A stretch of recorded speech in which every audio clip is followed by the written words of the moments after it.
ہلا کر پڑھنا ہے، ان کے اندر جنبش پیدا ہونی چاہیے، ہل جانے چاہیے، ان کی آواز آخر میں آنی چاہیے۔ دیکھیں مثلا میں شروع میں یہ لگا دیتا ہوں حمزہ، یہ اضافی ہے، ٹھیک ہے، یہ نہیں ہے حروف قلقلہ۔ اب یہ کیا ہوگا؟ اقو، اقو، اقو۔ اب اگر میں یہ میم ہے، میم کے شروع میں لگاتا ہوں یہی چیز، تو یہ ام نہیں ہوگا، ام، ام، ام، ٹھیک ہے۔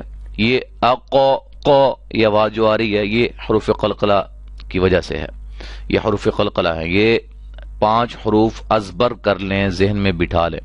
اچھا ان کو ذہن میں بٹھانے کے لیے یہ ایک میں نے مجموعہ آپ کو لکھ کے دیا ہے۔ یہ جو 5 حروف ہیں 1 2 3 4 5، یہ اس مجموعہ کے اندر ترتیب کے ساتھ جمع ہے۔ قوف ہے، قو ہے، با ہے، جیم ہے اور دال ہے، ٹھیک ہے جی۔ اس کو ہم کہتے ہیں قطب جدین۔ یہ مجموعہ اگر آپ کو یاد رہے گا تو انشاءاللہ ساری زندگی آپ حروف قلقلہ کی غلطی نہیں کریں گے، اور آپ کو پتا ہوگا کہ حروف قلقلہ کون کون سے ہیں، ٹھیک ہے جی۔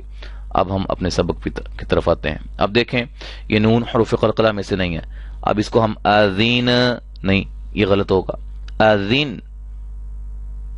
اب یہ با حروف قلقلہ ہے آخری، اس کو شریب، یوم، یہ میم حروف قلقلہ نہیں ہے اس لیے نہیں ہلا۔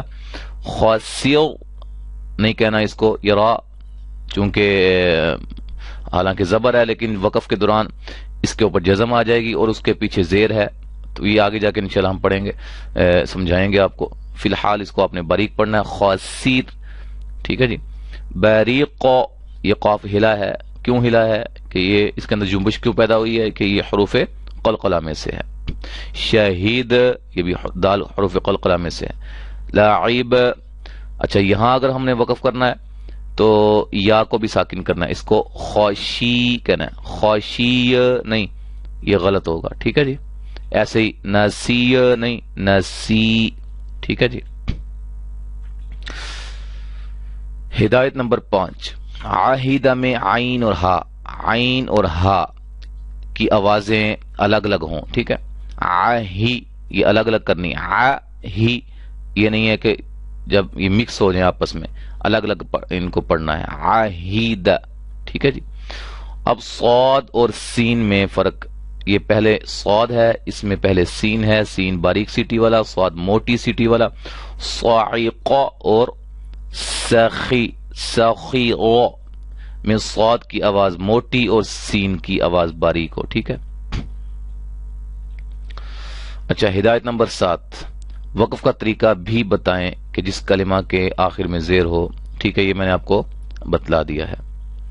تو یہاں تک الحمدللہ ہم نے زیر کا جو ہے وہ زیر کے متعلقہ بھی سبق پڑھ لیا ہے۔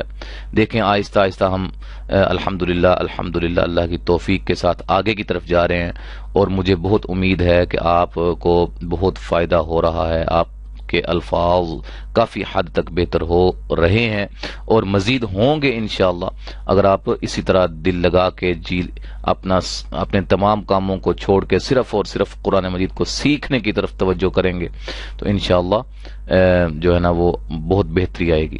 دنیا کے کام تو ہوتے رہتے ہیں، جو جابز ہیں وغیرہ، نوکریاں ہیں، وہ تو آپ کریں گے انشاءاللہ۔ جب آپ کو ٹائم ملتا ہے، آپ فارغ ہوتے ہیں، تو آپ یہ ویڈیوز جو ہیں اس کو دیکھیں، اس کو بار بار سنیں، اس کی طرح پڑھنے کی کوشش کریں، انشاءاللہ بہت فائدہ ہوگا۔ اور ہمارے جو مقصد ہے ہمارا ان گروپس بنانے کا، تو وہ انشاءاللہ پورا ہو جائے گا۔ اللہ تعالی ہماری محنتوں کو اپنی بارگاہ میں قبول و منظور فرمائے۔ السلام علیکم ورحمۃ اللہ وبرکاتہ۔